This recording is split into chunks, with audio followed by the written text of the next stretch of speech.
Greetings fellow Mist Wanderers, my name is Steve Morgan and this is DM of the Mists, covering all things Curse of Strahd and Ravenloft.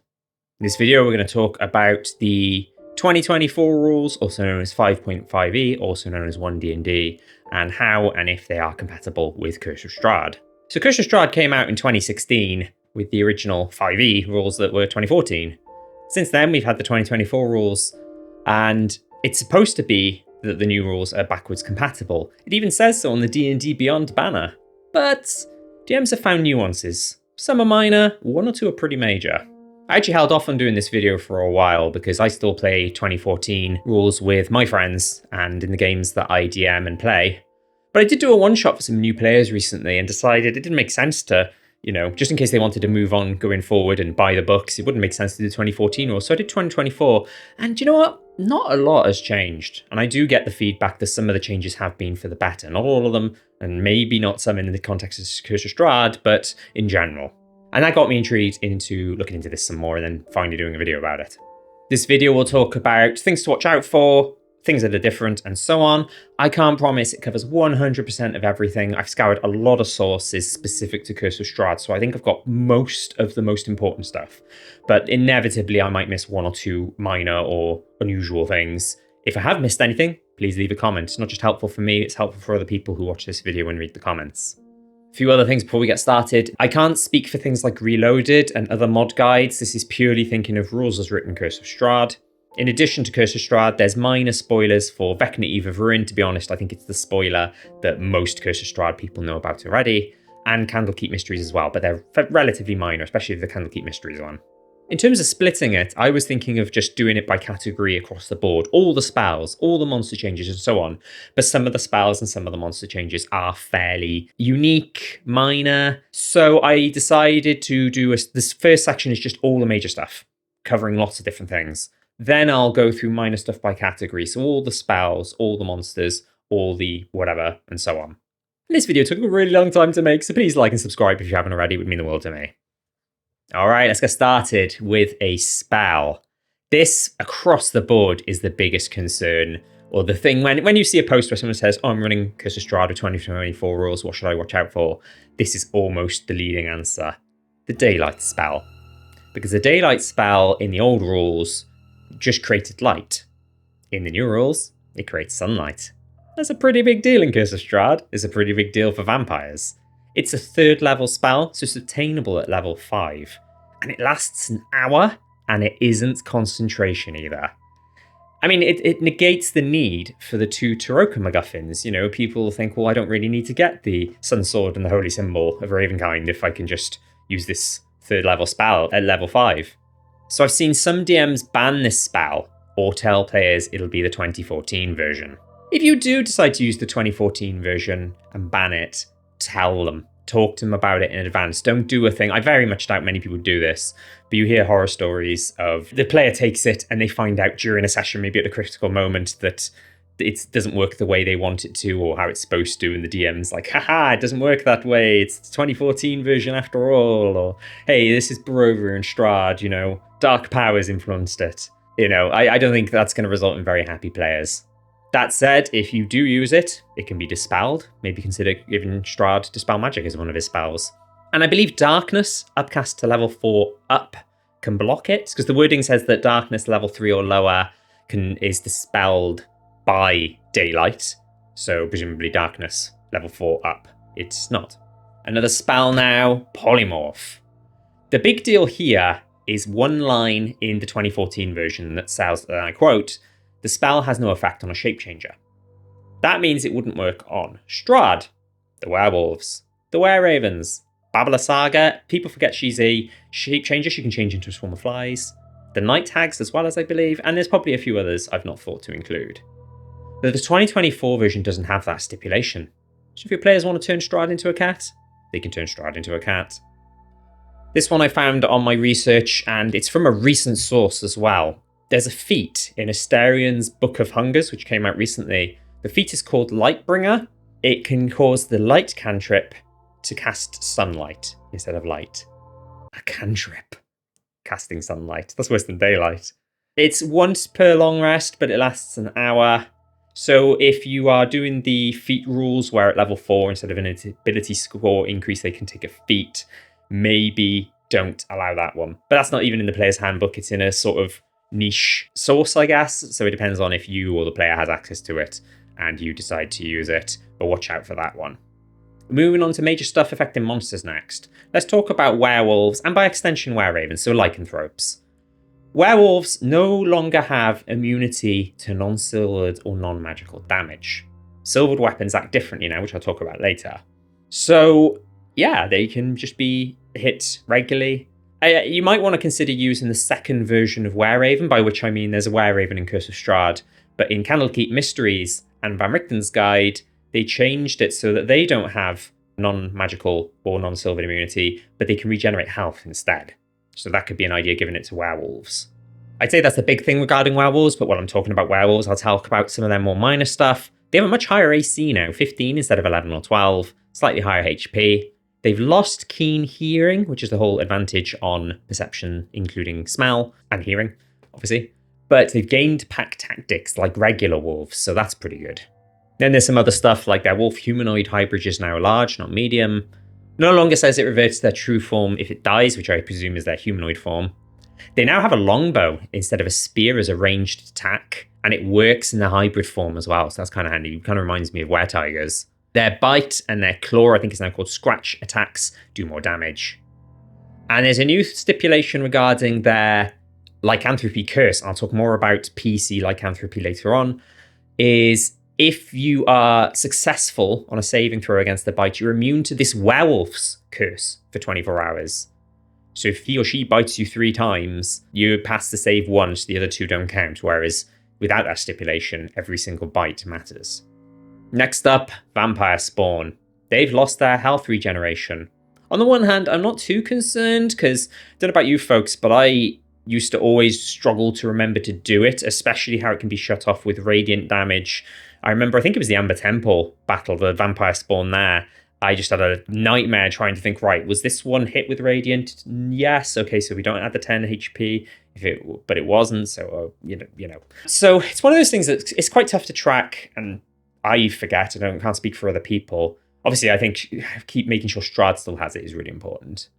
But on the other hand, what I liked about the health regeneration is it works well in the horror aspect. It's terrifying for the PCs if they can't deal enough damage to beat its regen, and then it recovers further HP by biting them as well. This is why you hear stories of like level 3 players who struggle against Doru, especially if they don't have radiant damage, because like their attacks just won't whittle down enough, and the vampire spawn will just keep recovering health. They also have no resistance to non-magical damage, but they still have resistance to necrotic. Stake to the heart thing is interesting, so it had to be when they were in their resting place. But now it can just be incapacitated anywhere. And it doesn't have to be made of wood either. They've removed the wording that has to be wood, so it could be a dagger or a short sword, I guess, as long as it's a piercing weapon. And now for the other stuff, slightly more HP and AC. They can do 3 attacks now, Claw, Claw, Bite, rather than Claw, Claw, or Claw, Bite. That's only if they actually can then do the bite, the grapple or whatever the other reasoning is. Otherwise, it'll just be Claw, Claw. They can dash and disengage as a bonus action. And the claws auto-grapple now, while also doing damage, instead of the whole, you can choose if you hit to either claw and do damage, or don't do damage and grapple instead. You do damage and you automatically grapple, so that's going to mean the bite's probably more likely to happen. Okay, and now a pretty major mechanic that's changed is grappling.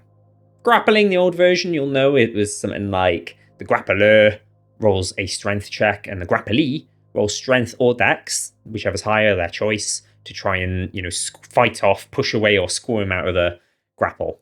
Now it's a saving throw. This is actually a good thing for Curse of Strahd DMs because it's better for Strahd and technically worse for the players, because grappling Strahd is a good way to take down Strahd if you shut off, especially if you're doing the whole thing with the legendary movement or the lair action where he can go through walls. By grappling Strahd, and then Strahd struggles to break out of it, he's doomed. But now he can use one of his legendary resistances. If he fails the save, or if they try and grapple, Strahd fails, at least he can, not be grappled. I did a video all about Strahd's final battle tactics, if that's of interest to you, but please do bear in mind it will talk mostly about the 2014 rules, or talk about it with those rules in mind. And the last major thing isn't so much a concern for DMs. Well, it is a concern for DMs by extension. It's more of an issue for players. The Player's Handbook, the new version, has pretty big Curse of Strahd spoilers baked into it. So in the intro sections, it gives examples of social interaction, exploration, and combat. So obviously like the three big pillars of D&D. All the examples are from Curse of Strahd. They meet Ismark, they hear about Strahd, and in Castle Ravenloft, they see a painting that looks like Irina. There's a secret door and trap behind the fireplace, and they talk about a skeleton battle on one of the lower levels as well. This is all before page 31 if you've got a copy and want to dig it out and have a look. There's also, I don't think this is that much of a concern, but there's also art of some various wider Ravenloft NPCs fighting Castle Ravenloft later on. But on the plus side, we've got some more art of Ismark now, and it looks pretty cool. I'd say that's all the major stuff. If we move on to the minor stuff now, starting with spells, things like with the Daylight spell, it's interesting. You wonder if it's a purposeful change or just a rules oversight by the game designers, the people who came up with these new rules. And I wonder if that's the case here as well. Although in some cases, I think the spells have been made easier to understand and to run in the game, but we'll see. I'm going to start with Sleep. Why Sleep? Because it's one of Strahd's spells, rules as written. But more importantly, if a PC has it. It no longer has a stipulation saying it doesn't work on undead. It does say it doesn't work on creatures that don't sleep or creatures immune to exhaustion, so it wouldn't affect skeletons and zombies, but it can still affect vampire spawn. Remember what we said earlier about vampire spawn who are incapacitated can be easy to stake and kill? Imagine it being used in the coffin shop and you're like, oh, this is going to be a tough encounter, and then somebody casts Sleep and most or all of them fail the save, and then quick, stake. I mean, you could argue that's tactically smart, and the PCs, the players, maybe deserve the win, but that's a first level spell. That's very powerful for a first level spell. And it's now a saving throw, so it's not the whole HP thing. I kind of like the HP thing mechanic, but it was kind of messy and complicated, and you could cast this spell, and if you roll like 49, or I can't remember what the number of d8s you need to roll is now, roll 49 and the lowest HP person is 50, then it's had no effect. It feels like a waste. Whereas now it feels like it's gone the other way. It can be super, super powerful. Counterspell is now a Constitution save, and it's now not automatic success for third or lower. So with the old version, it automatically shut off a spell of third or lower. If it was a tougher spell, you had to roll a spellcasting modifier, see if you could beat it, or use a higher level spell slot. It means a Strahd can defend against it with his +4 con saving throw and legendary resistances, although you probably want to save the legendary resistances for something else. Maybe only use it if he's going to cast a critical spell or like a 5th level spell and they try and counterspell it and he fails the save. It says that they lose the action, bonus action, reaction like the old rules, but they don't lose the spell slot. In the old rules they did. And yeah, there's no more the spellcasting ability versus 4th level or higher thing, which again was kind of a complicated thing that slowed down the game. But on the counter side of that, it means that somebody can cast this spell and stop an enemy archmage, for example. This is the one applied to Strahd, but if an enemy had a 9th level spell, they could potentially shut it down with just a 3rd level counter spell if they failed the con save. Command now works on undead. 2014 version said that it didn't. 24 version doesn't have that anymore. So if the PCs want to command Strahd, they can, but legendary resistance, plus he has a +7 to wisdom saving throws. Nistol's magic aura, assuming I pronounced Nistol right there, this is a niche case. It's going to be for people who use Vasili, and a lot of the wisdom when people say if you use Vasili, use Nistol's magic aura, so that if a paladin casts divine sense, they don't know that, actually Vasili's undead, and it gives the game away. But in 2014, it only affects divination spells and things like divine sense. In 2024, it affects all spells and effects. That means it affects a cleric's turn undead, a paladin's divine smite, and so on. Mirror Image. Both Strahd and Ez have this spell. It's a great spell. I love it. It is a bit simpler to run now. I won't go through the whole mechanics of it, but instead of rolling a d20, that you roll d6s for as many mirrors as you have. So 3d6 if you've got 3 mirrors. If any of them are 3 or higher, you lose 1. They get destroyed and take the damage instead of you. I'd argue it's probably easier than the staggered d20 approach, even though I did like that approach once I finally got used to it. Plus, it's destroyed instantly, so you don't have to worry about because in the old version, even the mirrors had their own AC based on your dex modifier. So it's just easier to get rid of that, I guess. Someone did the maths though, and there's more chance that the mirrors do get hit and absorb the damage in this version. Animate objects. Strahd has this. It's one of his 2 5th level spells by default. Oh, my sweet animate objects. What did they do to you? The objects can no longer fly or hover. That's a shame. You can no longer create 10 tiny objects. It's based on your modifiers. So Strahd can only do 5 as the maximum. They have less HP, less AC, a lower to hit bonus. This is all assuming that originally you would have done 10 tiny objects. Now you can, I think tiny, small, and medium are all pretty much the same. So Strahd could do 5 tiny or 5 medium. The damage is roughly the same, but slightly less. And the reason I'm sad about this, in that final battle video I talked about earlier, I talked about how animate objects is one of probably the best spells Strahd can use, because you just create 10 tricky, fiddly auto minions along with the other minions that might join the battle or whatever. Now, I don't know if it's worth him casting it. I think he maybe use that 5th level spell slot for something else. Starry Wisp is a brand new cantrip for bards and druids that does radiant damage. It essentially kind of strikes me as the bard and druid equivalent of Sacred Flame. And lastly, True Strike is completely changed. Now does radiant damage. So, monsters. In general, most of the monsters are stronger, but then again, so are the PCs. So in theory, you may not necessarily have to buff the monsters. There is an element of that I will talk about later. I'm not going to cover all the monsters here. I'm just going to cover the ones that are common in Curse of Strahd. I did Werewolf and Vampire Spawn earlier, and this time I'm going to talk about Wolf and Direwolf. Wolves are slightly weaker and less HC and do less damage, and Direwolves have less HP, do a little less damage. But the thing they do where they knock somebody prone is now automatic if they hit. It's not a saving throw. They both also now have Dark Vision, and similar to Werewolves, the Keen Hearing and Smell is gone, but their passive perception is higher. I wonder if that's done to kind of compensate for that. Night Hags. Covin's spells are completely different. There's fewer spells, and most of them aren't even combat related. One might argue that it's probably going to make a DM's life easier because, there's a lot to choose from otherwise. It's quite overwhelming. They had the Covin spells, which you have to keep track of how many they've used, plus they have their own spells. But it does mean that Allbone Grind is probably not going to hit as hard and be as difficult as it was once upon a time. They're also no longer resistant to non-silvered and magical damage, and they have 2 claw attacks now instead of 1. Ghasts no longer have the Turn Defiance ability.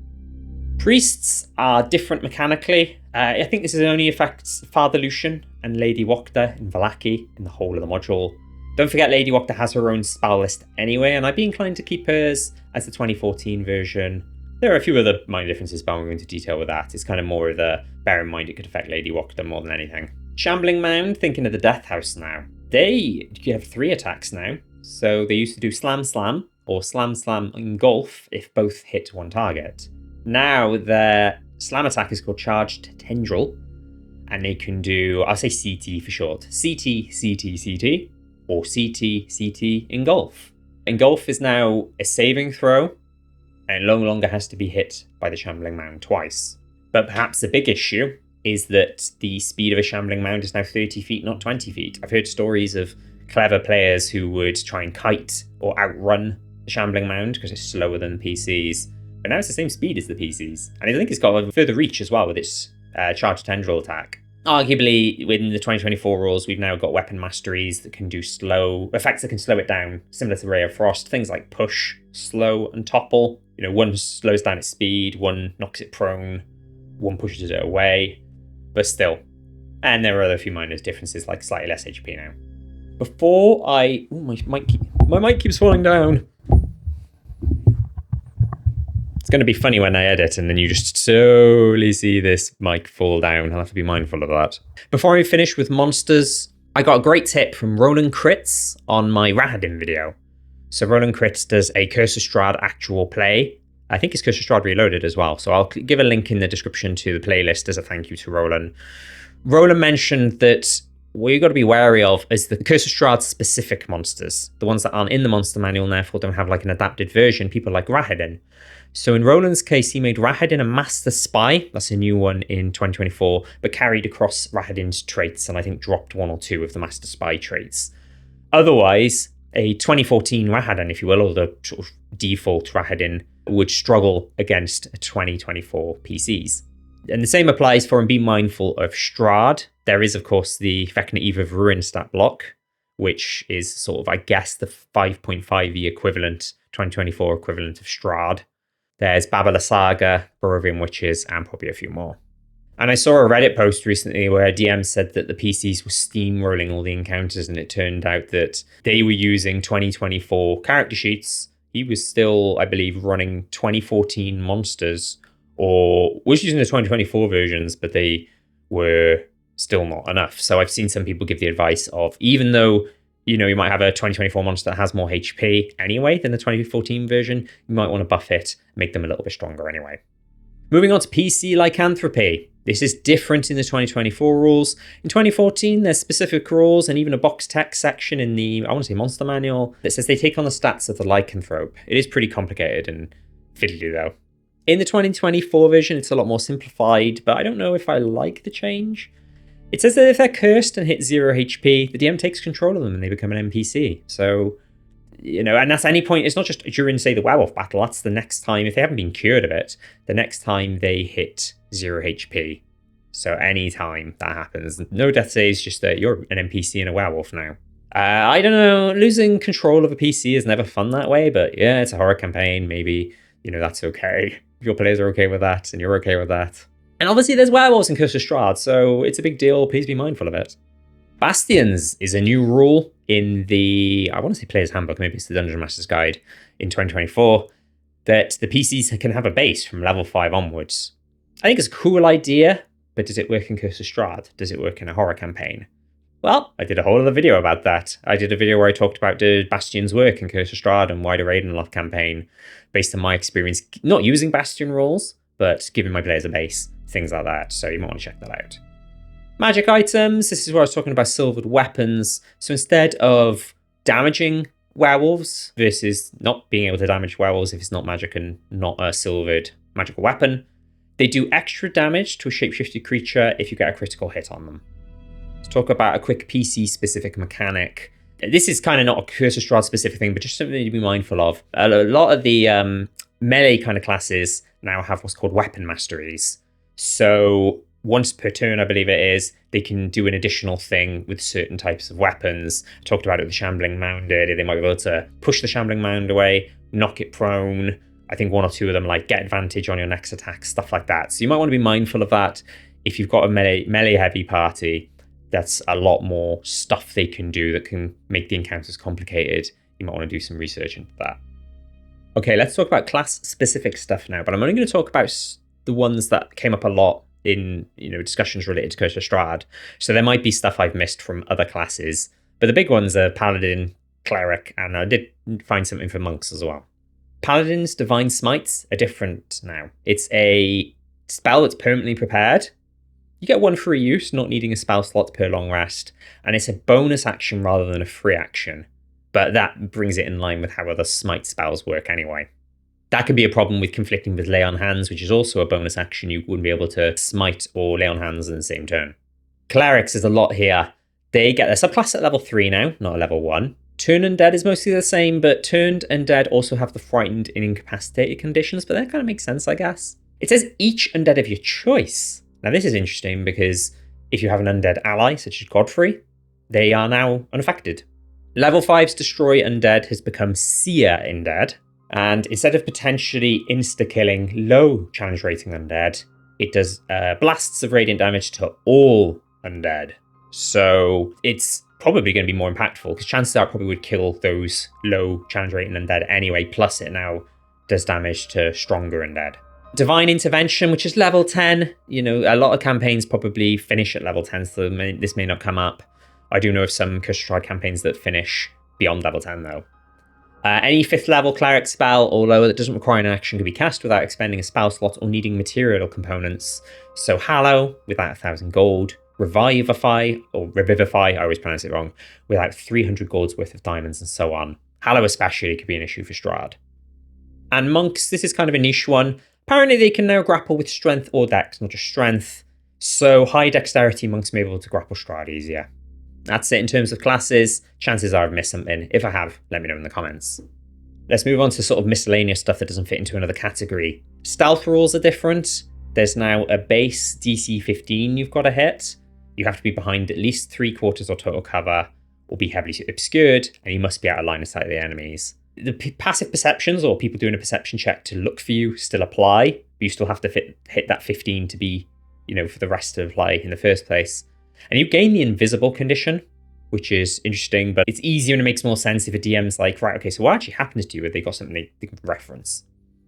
Exhaustion rules are different now. Instead of that table with 6 levels, you have a -2 to d20 rolls with each level of exhaustion, and your speed is reduced by 5 feet with every level of exhaustion as well. Easier to track, I guess, than having the table. I kind of like the old table, but I do appreciate and admit that this new version is easier. It might affect what happens to the PCs if they go into the Misc border, but otherwise, I don't know. Hit dice recovery. All hit dice now were recovered on a long rest, not just half. So Curse of Strahd probably got a little bit easier. In my map size video, where I talk about be careful if you do make the map size bigger, and the reason that Barovia is small is for game mechanic reasons, or at least I think so. I do talk about this, and I talk about how people might be going around Barovia with fewer hit dice. Not if they recover all of them on a long rest and not just half. And lastly, potions are a bonus action, but I got a feeling that a lot of folks homebrewed that anyway, but now it's official. Ooh, that was fun, wasn't it? Please tell me that was fun. What should you do? I guess running with 2014 rules is more authentic, but you might have brand new players who want to get into D&D and they want to do Curse of Strahd. It seems a bit weird to get them to buy the 2014 version of the Player's Handbook. If you are in a situation where you're in 2024, make changes to suit, ban daylight, or make it the 2014 version. It's not 100% straight, easy compatible, in my opinion. Unlike what it says on D&D Beyond. I do wonder, I'm saying this now, if Wizards of the Coast will do a 2024 Curse of Strahd edition for the 10th anniversary. Because despite being 10 years old, and there's already been the revamped re-release, it's still very popular. Maybe they'll do a 2024 version and make changes that way, making this video redundant. So actually, no, don't do that. But we'll see, I guess. Be interesting if that happens. That's it for this one. It's a video that I spent a long time working on. I hope it's useful for people. Upcoming videos off the top of my head.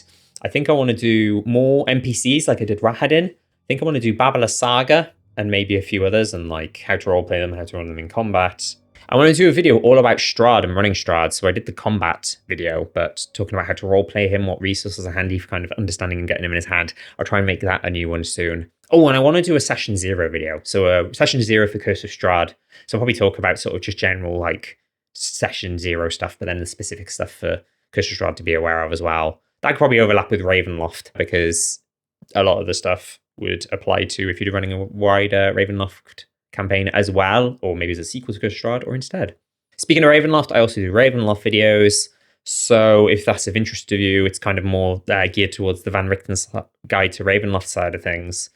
Recently finished up Haslan in 2 parts.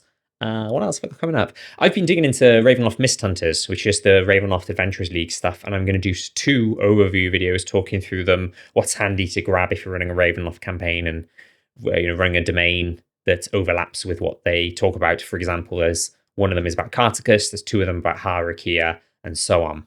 I think we'll leave it there. That's it for this one. Thanks for watching. Thank you, Miss Wanderers.